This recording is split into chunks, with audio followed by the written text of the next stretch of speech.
25ನೇ ಸಾಲಿನ ಶಾಲಾ ಹಂತದ ಅಂತರ ಸದನದ ಕ್ರೀಡಾಕೂಟಗಳಲ್ಲಿ ಭಾಗವಹಿಸುತ್ತಿರುವ ನಾವು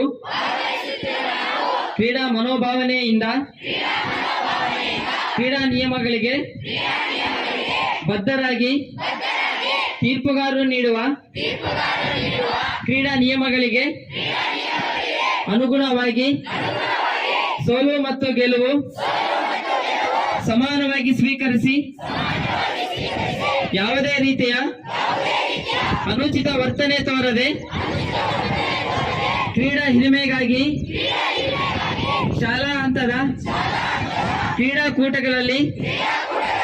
ಶಿಸ್ತುಬದ್ಧರಾಗಿ ಈ ಕ್ರೀಡಾಕೂಟದಲ್ಲಿ ಭಾಗವಹಿಸುತ್ತೇವೆ ಎಂದು ಪ್ರತಿಜ್ಞೆ ಮಾಡುತ್ತೇವೆ.